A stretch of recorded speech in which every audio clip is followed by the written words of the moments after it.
Assalamualaikum warahmatullahi wabarakatuh. Perkenalkan, nama saya Alvimia Maharani. Saya adalah mahasiswi Fisika Universitas Airlangga dengan NIM 082111333060. Di sini saya akan mempresentasikan tugas sistem cerdas berikut.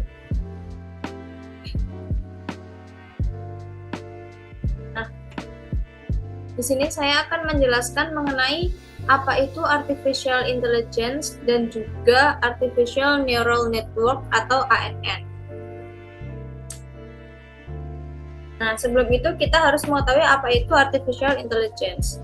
Nah, AI merupakan cabang ilmu komputer yang berfokus pada pengembangan mesin atau program komputer yang memiliki kemampuan untuk melakukan tugas-tugas yang memerlukan kecerdasan manusia.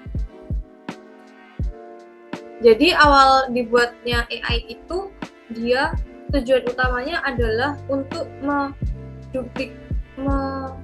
cloning kecerdasan manusia. Nah, tujuan dari AI sendiri, tujuan utamanya adalah membuat mesin yang dapat belajar dari pengalaman, merencanakan, memecahkan masalah, dan beradaptasi dengan lingkungannya. Selanjutnya yaitu sejarah AI. AI memiliki akar dalam pemikiran filosofis dan konseptual sejak tahun 1990-an. Tetapi perkembangannya sebagai bidang ilmu modern dimulai pada tahun 1950-an. Nah, sejak itu AI telah melalui periode perkembangan yang signifikan, terutama dalam komputasi dan algoritmanya. Dan ini ada jenis-jenis AI. Nah, AI sendiri terbagi menjadi dua, yaitu AI lemah dan juga AI kuat.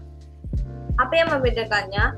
AI lemah ini merujuk pada sistem yang dirancang untuk tugas-tugas tertentu dan terbatas. Mereka tidak memiliki kemampuan untuk mengeneralisasi atau berpikir di luar konteks tugas yang telah ditentukan. Sedangkan AI kuat adalah sistem yang memiliki kemampuan untuk mengeksekusi berbagai tugas, belajar dari pengalaman, dan bahkan memiliki potensi untuk melakukan pemikiran mandiri dalam beberapa tingkat. Jadi, jenis AI ini dibedakan dari segi kemampuannya.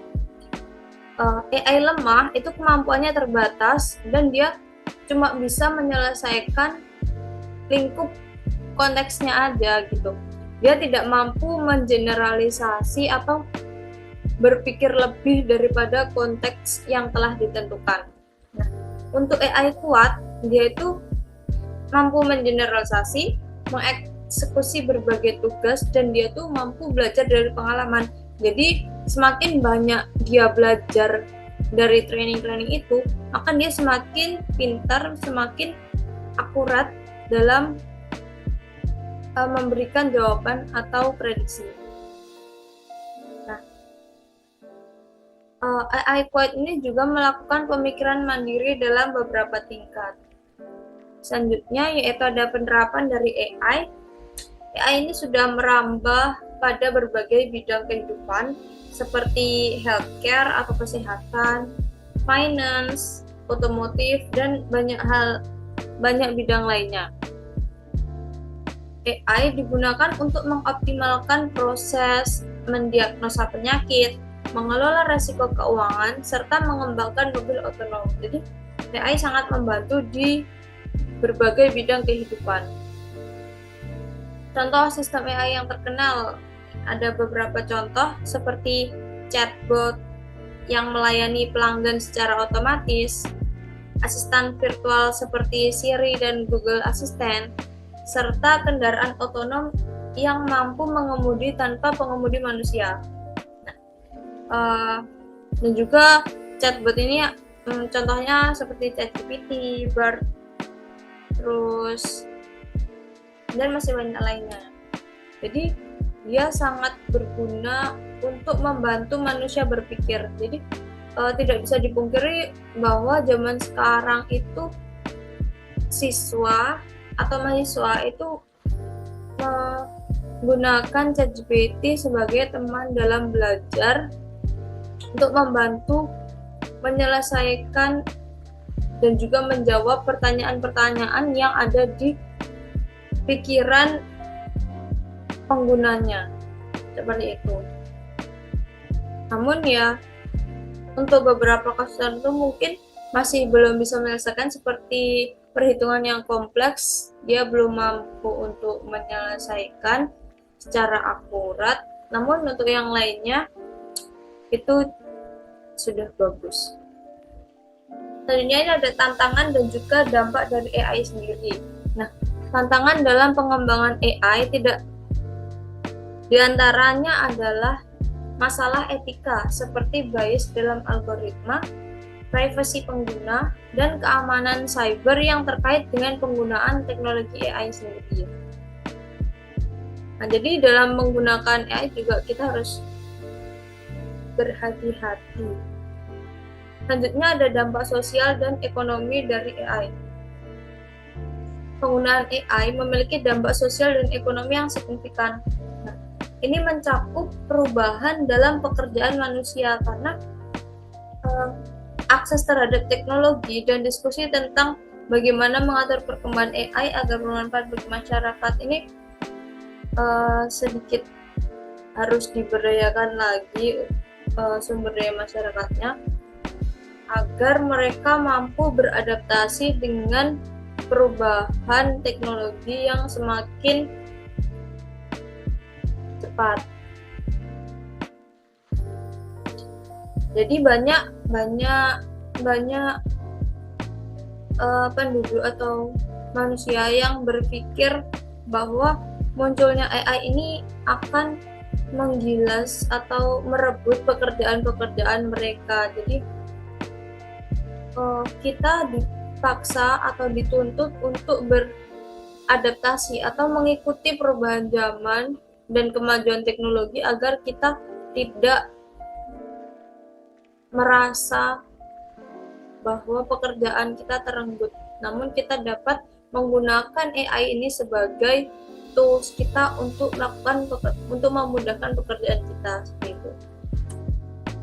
Nah, selanjutnya ada Artificial Neural Network atau disebut ANN ya. ANN itu adalah jaringan saraf tiruan, merupakan model matematika yang terinspirasi oleh struktur dan fungsi otak manusia. ANN ini terdiri dari simpul-simpul atau neuron buatan yang tersusun dalam lapisan-lapisan yang berkomunikasi untuk memproses informasi. Jadi neuron-neuron ini saling berhubungan untuk memproses informasi dan untuk menghasilkan suatu keputusan atau prediksi. Selanjutnya ada komponen-komponen dalam ANN. Komponennya ada 3, yaitu neuron buatan, lapisan-lapisan, dan juga bobot dan bias. Neuron buatan merupakan unit dasar dalam ANN. Mereka menerima sejumlah input, melakukan operasi matematik pada input tersebut, dan menghasilkan keluaran atau output. Sedangkan lapisan-lapisan ini terdiri dari berbagai lapisan, termasuk lapisan input, lapisan tersembunyi atau bisa disebut hidden layer, dan lapisan output. Lapisan tersembunyi adalah tempat di mana proses pembelajaran dan ekstraksi fitur terjadi. Jadi dari lapisan input menuju ke hidden layer, lalu di situ terjadi proses training atau pembelajaran itu, lalu terjadi ekstraksi fitur. Nah, setelah dari hidden layer itu dia menuju ke lapisan output. Selanjutnya ada bobot dan bias. Bobot dan bias adalah parameter yang disesuaikan selama pelatihan ANN. Jadi mereka mempengaruhi bagaimana neuron-neuron tersebut merespon terhadap input. Seperti itu. Selanjutnya ada penerapan ANN itu sendiri. Bidang-bidang aplikasi ANN. ANN digunakan dalam berbagai aplikasi termasuk pengenalan wajah, face recognition, pengolahan bahasa alami, pengenalan tulisan tangan, pengendalian robot, dan analisis data dalam jumlah yang besar. Contoh sistem ANN yang terkenal termasuk model bahasa BERT untuk pemrosesan bahasa alami, jaringan saraf konvolusi dalam mobil otonom, dan AlphaGo yang mengalahkan pemain Go manusia. Tidak hanya AI yang memiliki tantangan dan etika, ANN juga memiliki tantangan dalam pengembangannya, seperti kekurangan data pelatihan, masalah overfitting data, dan juga kesulitan interpretasi model. Selanjutnya, aspek etika ANN. Penggunaan ANN dapat memunculkan masalah etika terkait dengan bias, keputusan otomatis yang tidak dapat dipahami, dan privasi data yang sensitif. Jadi yang harus diperhatikan yaitu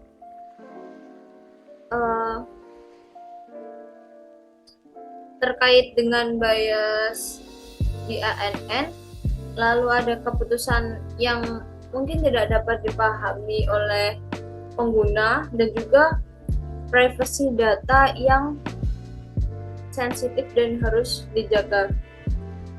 Lalu selanjutnya kita sudah menjelaskan mengenai AI dan juga ANN. Nah, lalu apa hubungan antara mereka? Nah, hubungan dari AI dan ANN sendiri yaitu AI adalah cabang ilmu komputer yang bertujuan untuk membuat sistem komputer cerdas yang dapat melakukan tugas yang biasanya memerlukan kecerdasan manusia. Nah, salah satu teknik yang digunakan dalam AI adalah ANN. Jadi, ANN adalah model matematika yang terinspirasi oleh struktur dan fungsi otak manusia. Digunakan dalam pembelajaran mesin untuk mengenali pola, membuat prediksi, dan mengambil keputusan. Jadi AI ini memiliki banyak teknik. Nah, ANN ini merupakan salah satu teknik dari AI itu. Nah, dalam ANN ini dia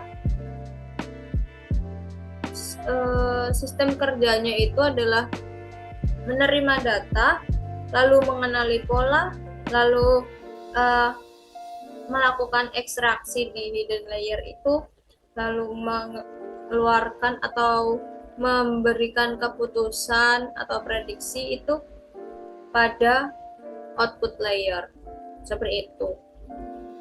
Lalu persamaan AI dan ANN. Persamaannya dari segi tujuan, sama-sama bertujuan untuk memberikan komputer kemampuan untuk belajar dari data dan melakukan tugas-tugas yang memerlukan kecerdasan manusia. Seperti yang telah saya bilang tadi, bahwa semakin banyak training atau data dan juga pembelajaran yang diberikan pada sistem cerdas, maka program tersebut akan semakin menghasilkan prediksi yang akurat karena dia semakin belajar dan juga semakin terlatih. Tentunya dengan pembelajaran itu dia mengenali pola-pola yang bisa digunakan olehnya untuk mengambil keputusan. Nah, selanjutnya dari segi penggunaan data, keduanya menggunakan data untuk melatih model dan meningkatkan kinerja sistem. Perbedaan AI dan ANN. Dari segi definisi, AI adalah bidang studi yang mencakup berbagai teknik untuk menciptakan komputer cerdas termasuk ANN, sementara ANN adalah teknik spesifik dalam AI yang menggunakan model matematik berdasarkan prinsip jaringan saraf biologis manusia. Jadi, secara definisi, AI ini memiliki beberapa teknik. Nah, salah satu tekniknya itu adalah ANN itu. Nah, kenapa namanya ANN? Karena ANN memiliki prinsip-prinsip yang didasari, yang terinspirasi dari jaringan saraf biologis manusia, seperti itu. Lalu perbedaannya dari segi pendekatan. AI melibatkan berbagai pendekatan seperti logika fuzzy, pengolahan bahasa alami, dan sistem berbasis aturan selain dari ANN. ANN adalah salah satu pendekatan dalam AI yang sangat berguna untuk tugas-tugas di mana pola kompleks perlu dikenali atau ketidakpastian harus diatasi.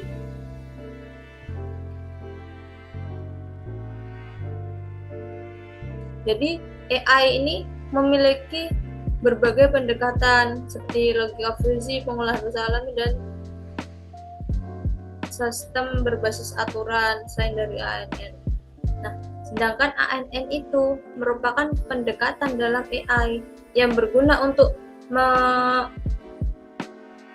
memprediksi atau menghasilkan keputusan dari pola-pola yang sudah dikenali olehnya. Lalu perbedaannya yaitu dari struktur, AI mencakup berbagai teknik dan metode tanpa terbatas pada jaringan saraf, sedangkan ANN memiliki struktur yang terdiri dari neuron buatan yang tersusun dalam lapisan-lapisan.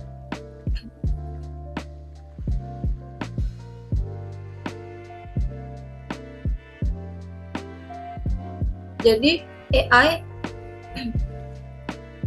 struktur AI ini memiliki berbagai teknik, di mana metodenya itu tidak terbatas dari jaringan saraf atau neuronnya itu. Sedangkan ANN itu dia strukturnya itu terbatas dari neuron buatan pada ANN itu.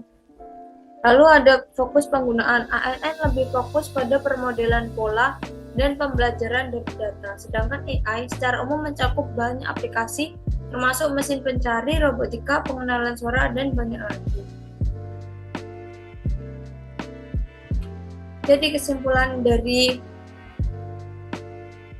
materi ini adalah dengan menggunakan ANN sebagai salah satu teknik dalam AI, para peneliti dan insinyur dapat membuat sistem yang mampu belajar dari pengalaman dan meningkatkan kinerjanya seiring waktu, menghadirkan hasil yang lebih cerdas dan kontekstual dalam berbagai aplikasi AI. Sekian presentasi dan pemaparan dari saya. Apabila banyak kurangnya, saya mohon maaf. Sekian, wassalamualaikum warahmatullahi wabarakatuh.